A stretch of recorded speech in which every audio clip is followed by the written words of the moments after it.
Yeah, you're absolutely right. Main cause of unintentional death of babies under the age of 1 is obstructed airway, meaning they choked on something. And I Hmm. did meet a loving mom here in Houston 5 years ago, right before the pandemic, who lost her 8-month-old to choking. And it's just a sad story. She Yeah. said she was feeding her 8-month-old. Her 8-month-old began choking. She had no clue what to do. So what did she do? She ran for help. And people tell me, oh, I ran for help. She handed the baby to her husband, ran for help. By the time she got back home, her baby had died. Just a tragic, tragic story. But she and her husband were very brave. They were people of faith, and we got kind of friendly, even though we were from totally different generations and different Hmm. cultures. But she reached out to me about 6 months after I first met her, and she was like, "I'm pregnant again. I need to take a CPR class." So this is during the pandemic, so the class was on Zoom, Mm. and at one point she turned her video off. I was like, "Oh no, she must be crying." I must have made her cry. I was Yeah. so I called her afterwards, like, "Are you okay?" I said, "You turned your video off." She goes, "Oh, I just had to go pee." I mean, she was 6 months pregnant.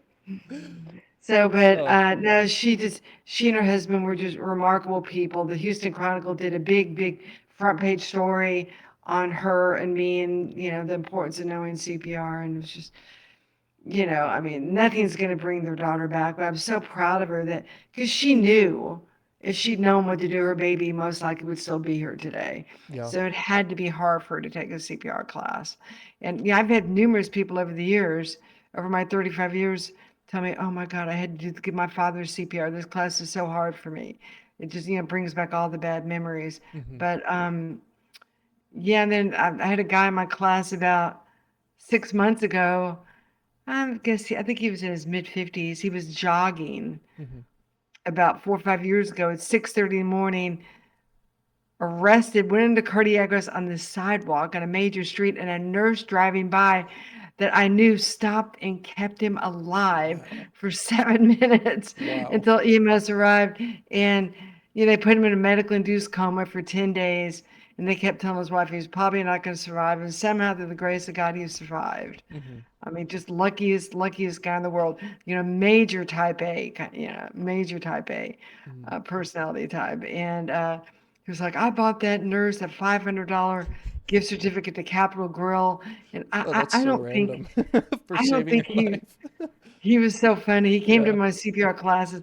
I don't think he realized how lucky he was that he was alive. Yeah, I told him, Hmm. 92% of the people die. You're lucky. And after the class, he goes, "I'm going to buy her another $500 gift certificate." I mean, he was so funny. But Yeah. yeah, I mean, he was so lucky that he was alive. That nurse saw him. Hmm.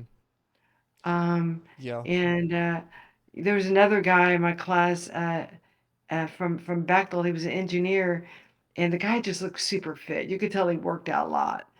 And he said he went into cardiac arrest. It was at a Gold's Gym or 24-hour fitness. He was playing basketball, went into cardiac arrest. No one from the gym showed up.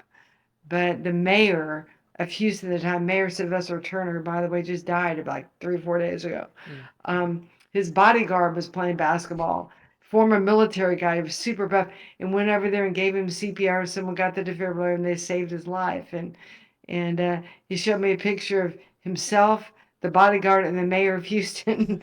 And they named his bodyguard like Hero of the Day or Hero of the Week or Hmm. something for saving this guy's life. But he's like, "I had no idea." He goes, "I worked out all the time, but he had some major blockage at a young age. Probably hereditary." And so people so often think it's just old, out of shape people. I'm like, no, Mm-mm. there's young people. It happens to here.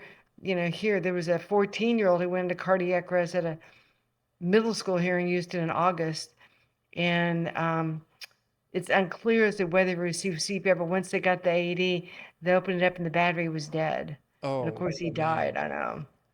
To me, it's criminal. Yeah.